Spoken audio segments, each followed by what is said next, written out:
Tard la nuit, précisément, entre 2 heures et 5 heures du matin, faut te réveiller. Tu vas des fois voir ton homme qui est couché sur le dos. Il a une main derrière la nuque, la deuxième main sur la poitrine. Il a la tête qui est levée vers le ciel, les yeux ouverts. Si tu regardes bien, il y a un œil qui coule une larme. Tu sais pourquoi? Ok. Ton père et ta mère, ils se sont choisis sur la base de l'amour. Quand tu demandes à ta maman pourquoi elle a choisi ton papa, ton papa, c'est quelqu'un qui était très beau. Elle a regardé son style Ernesto Gégé, les pantalons gros bas qu'il portait là, voilà. Elle a regardé ses coiffures afro. Elle a écouté les belles paroles mielleuses qui sortaient de sa bouche après qu'il ait mangé le maïs braisé et l'arachide grillé. Ça sentait tellement bon, c'était parfumé. Il lui a fait de belles promesses, elle s'est laissée séduire et ils se sont mis ensemble. Quand tu demandes à ton père, il te dit « ta maman était la plus belle femme du village ». Tous les hommes se battaient pour la voir. Il a fallu que moi-même je me batte aussi pour la voir. Parce qu'à l'époque, tous les hommes voulaient ta mère. Donc sur la base de l'amour, ils se sont mis ensemble. Mais ils ont décidé après la naissance de tes frères et sœurs que toi, en tant que femme, tu dois les faire réussir là où eux n'ont pas réussi à réussir. Permets-moi le jeu de mots. Aujourd'hui, tout ce qui est l'espoir de tes parents, c'est ta relation. Au point où quand tu présentes à tes parents l'homme que tu aimes, ton père va dire « Ah non, non, non, je veux pas de lui, c'est un va-nu-pied. » Un va-nu-pied là, c'est pas qu'il marche sans chaussures, hein. C'est parce qu'il n'a pas l'argent. Oui. Ou du moins, il n'a pas l'argent que tes parents veulent qu'il ait. L'argent qu'eux-mêmes, ils n'ont pas. Quand ton chéri n'a pas cet argent, c'est un problème. Mais si tu ramènes quelqu'un qui est friqué, on cherche même pas à savoir qu'est-ce qu'il fait comme activité. Bon, on comprend. Vous autres là, vous êtes très occupés. Sinon, j'ai bien reçu l'argent. Ils ont même commencé à nettoyer les champs là-bas. Donc, je disais à ta femme, et ça, même si tu es sa petite amie, on t'appelle sa femme, parce qu'il a l'argent. Et toi, tu vis aujourd'hui dans une pression où tu mets de côté tes sentiments et tu mets en avant les calculs. Quand tu vois un homme qui est bien, qui te plaît, qui t'aime et que tu aimes, tout de suite tu vas le barrer de ta liste parce que tes parents ne vont pas le valider. Tes parents ne vont pas accepter qu'il soit ton mari. Tes parents qui se sont mariés sur la base de l'amour là, aujourd'hui ils trouvent que l'amour n'est pas bien. Et quand tu vas parler à ta mère, elle va te dire oui, nous autres là, les erreurs qu'on a faites, on n'a pas envie que vous fassiez les mêmes erreurs. Maman, tu n'as pas fait d'erreur en choisissant l'homme que tu aimes. Non, ça c'est pas une erreur. Au contraire, c'est la meilleure chose à faire. L'erreur que tous les deux vous avez commise, c'est d'être resté au même niveau financier depuis votre jeunesse jusqu'à l'âge où vos enfants peuvent se marier. Sinon, vous choisir par amour là, ce n'est pas une erreur. C'est parce que vous vous aimez encore même que vous vous tenez la main. C'est pour ça que tout le monde est fier de vous quand vous va au quartier. Mais c'est vous qui aurez dû changer votre situation. C'est pas vos enfants qui doivent vous faire réussir. Aujourd'hui, vous mettez la pression à vos filles. Vous les obligez à choisir des hommes qu'elles n'aiment pas. Et quand elles choisissent des hommes qu'elles aiment, vous n'êtes tellement pas content qu'elles sont obligées, elles, de leur mettre la pression. Non. Justement, le réveil de ton chéri entre 2 heures et 5 heures du matin, là. Pendant que tu es en train de dormir, des fois tu as fait ton troisième rêve. Lui n'a pas réussi à fermer les yeux. Oh, il a dormi et puis au moins il s'est réveillé en sursaut, il s'est rappelé qu'il a des factures à payer. Il s'est rappelé qu'il a le loyer à payer. Il s'est rappelé que toi, il doit te donner ton argent de poche. Il s'est rappelé que ta soeur est enceinte, elle doit accoucher. La belle famille le regarde. Il s'est souvenu que tu as perdu ton oncle, ta tante. Il doit les enterrer. Il a pensé à la scolarité des enfants, à ses problèmes personnels, aux problèmes de sa famille. Et puis il a regardé son salaire. Dans un monde où les salaires n'augmentent jamais, la pression des hommes augmente et les femmes disent un vrai homme, c'est celui qui prend soin de sa famille. Donc si tu ne réussis pas ça, c'est que tu n'es pas un vrai homme.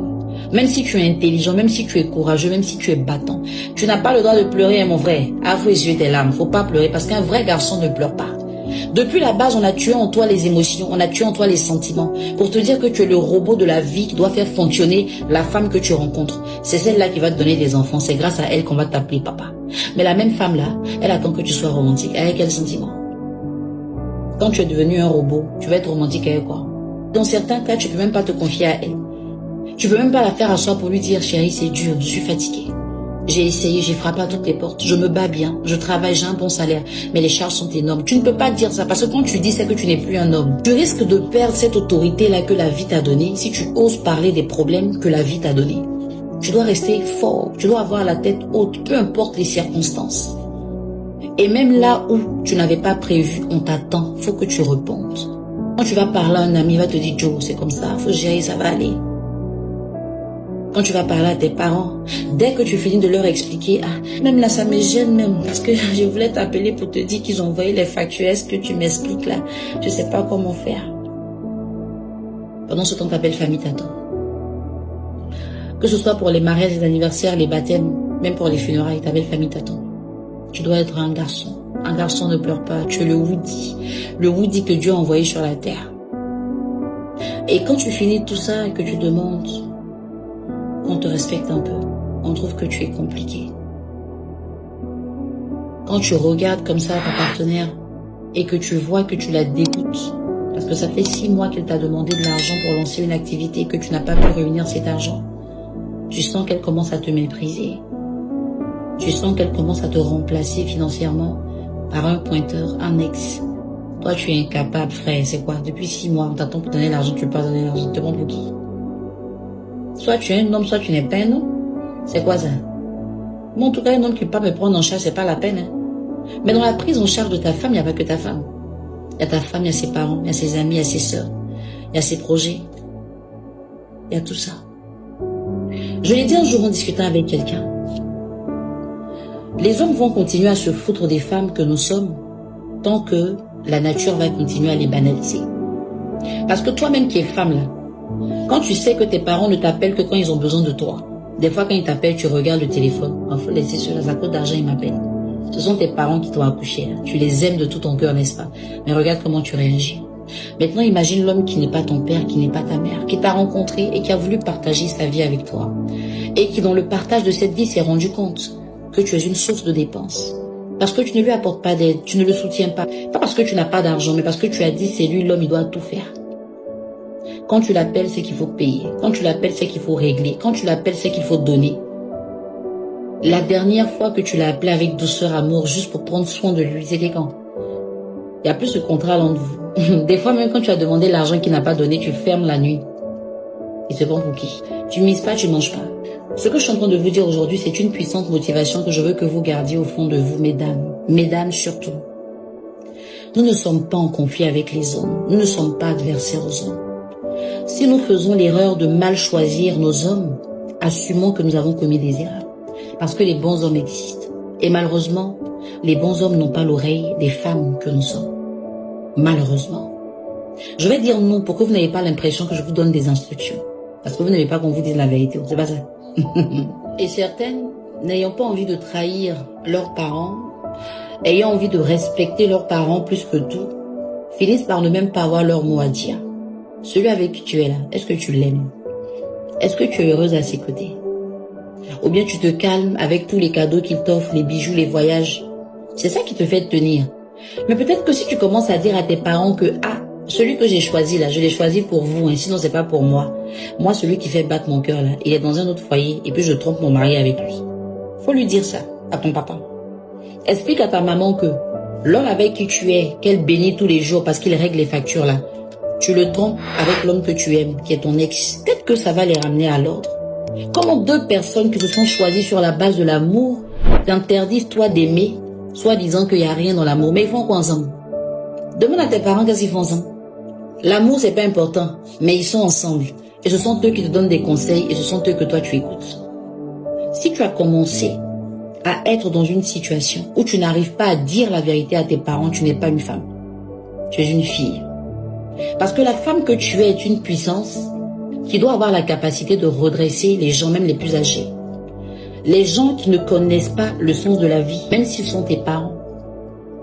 Si tu me regardes aujourd'hui et que tu es malheureuse dans ta relation, parce que tu as choisi l'homme riche que tes parents voulaient, mais que tu n'es pas heureuse à ses côtés, va les voir et puis va leur dire la vérité. Il faut leur dire que tu n'es plus une enfant. Ils veulent que tu t'occupes d'eux, non? C'est pour ça qu'ils t'ont mis à l'école. S'ils n'ont pas payé tes études pour que tu te maries, est-ce que pour se marier, on a besoin d'aller à l'école? Dans ton foyer, là, à quel moment on te pose des questions sur les algorithmes? À quel moment? Donc, s'ils t'ont mis à l'école un jour dans la vie, c'est pour que tu répondes à leurs besoins. Ce n'est pas pour qu'à l'âge de te marier, tu effaces tes sentiments pour ouvrir ton compte bancaire et regarder celui qui peut le remplir. C'est pas pour ça qu'ils t'ont scolarisé. Tu es une femme capable et tu peux prendre soin de ta famille. Faut jamais laisser quelqu'un jouer avec ton bonheur, même si c'est ton père, même si c'est ta mère. Parce que le jour qu'ils vont découvrir que tu es malheureuse, ils vont te dire « Ah, mais on savait pas où. Ah, fallait nous dire. » Parce qu'ils ne vont pas vouloir prendre la responsabilité du fait qu'ils t'aient poussé dans les bras de quelqu'un que tu ne voulais pas à cause de leur bonheur. Certains parents font du chantage émotionnel, du chantage affectif à leurs enfants. Des femmes qui sont malheureuses, elles brillent, hein, mais quand elles sont seules, là, c'est la tristesse. On les respecte juste à cause du titre de leur mari. C'est pour ça qu'il y en a qui sont obligés de subir même l'insupportable parce qu'elles savent que si elles ont perdu ce titre, elles ne seront plus rien. Quand tes propres parents sont capables de permettre à ta petite soeur de te manquer de respect parce que son mari a plus d'argent que ton mari, assis-toi, pose-toi des questions. Ce sont tes parents. Ah d'accord. Dans ces vidéos que je fais ici, là, il n'y a pas beaucoup de choses que tu vas apprécier. Mais quand je prends le temps d'observer les comportements que les gens ont, quand je regarde la réalité de certaines personnes, je ne peux pas me taire. Parce que je sais qu'il y a 2 ou 3 personnes qui ont besoin d'entendre le message que je véhicule aujourd'hui. Prends ta part dedans, avance avec. Si tu es heureuse dans ta relation, c'est parfait. L'homme que tu as épousé là, ce n'est pas un robot. Des fois, il faut l'écouter. Il faut le regarder. Des fois, tu dis à ta copine, mon chéri, se confie pas à moi, mais tu n'es pas une sécurité pour lui. Il n'a qu'à venir te dire qu'il n'a pas d'argent pour que tu commences à lui manquer de respect. Il n'a qu'à venir te dire, ah, vraiment, c'est chaud, pour que tu dises que, ah, moi, c'est pas pour ça, il était marié. Hein. Il a peur de la réalité. Parce que depuis son enfance, on lui a dit que son pouvoir réside dans le fait d'avoir les moyens. Parce que c'est grâce aux moyens qu'il aura une femme, qui est toi. Et c'est grâce à l'argent qu'il va te donner que vous aurez des enfants. Imagine si on enlève l'argent entre vous. Il lui reste quoi? Rien. Donc même quand c'est chaud, il se tait. Il y a des hommes qui sont devenus des braqueurs juste pour ne pas perdre leur femme. Il y a des hommes qui sont entrés dans de fausses affaires juste pour sécuriser leur famille. Aujourd'hui, ils sont où? Entre 4 murs, derrière les barreaux. La femme a refait sa vie, les enfants sont ailleurs. Et c'est eux qui prennent les pots cassés. Et puis je te dis, ne cours pas pour aller écrire ta part de souffrance. On n'est pas en train de parler de toi aujourd'hui, on parle de la souffrance des hommes. Quand on parlera de ta souffrance, il n'y a pas de souci, tu pourras témoigner. Je veux que tu sois la femme d'exception qui est capable de dire trop c'est trop. C'est quoi? Lui aussi, il a droit à faire une pause. Je suis une aide dans la vie de mon homme. Je ne peux pas le soulever, mais je peux le soutenir. Je peux l'écouter, je peux le comprendre, je peux le rassurer pour qu'il me fasse confiance et qu'il n'ait pas honte de me parler. Des fois, un simple mot, une simple larme coulée devant toi, c'est puissant pour lui, ça le libère. À ton avis, pourquoi il attend quand tu dors pour faire ça? Pourtant, tu es sa côte, non? Pourtant, tu es son aide. Vous êtes censés être complices, partenaires, soudés. Mais comment ton complice peut même pas pleurer devant toi? Comment ton complice peut même pas te dire qu'il n'a pas d'argent? Comment ton complice peut même pas te dire que moralement ça ne va pas? Et toi tu penses que tu es sa côte? Non, tu n'es pas sa côte. Le rôle que Dieu t'a donné dans sa vie là, tu n'as pas encore commencé à le jouer. Faut te réveiller ma chérie. La vie là, il n'y a pas de deux. On vit pas au brouillon pour mettre après la vie au propre. Tes parents ont eu le temps de faire leur vie. Le rôle qu'ils doivent jouer dans la tienne, c'est de t'orienter à travers des conseils. Papa, j'aime ce monsieur, c'est un mécanicien. Ton père doit être capable de te dire, ok, comme ton chéri est mécanicien, il faut le soutenir. Donne-lui des idées pour qu'il quitte le garage où il est pour avoir son propre garage. Et comme tu as étudié, tu peux devenir la comptable de son entreprise. Voici comment vous allez vous débrouiller pour demain avoir les moyens de prendre soin de vos enfants.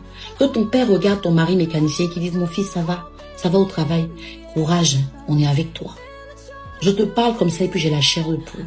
Tu vas faire un choix que les gens vont critiquer, mais tu sais pourquoi tu es là.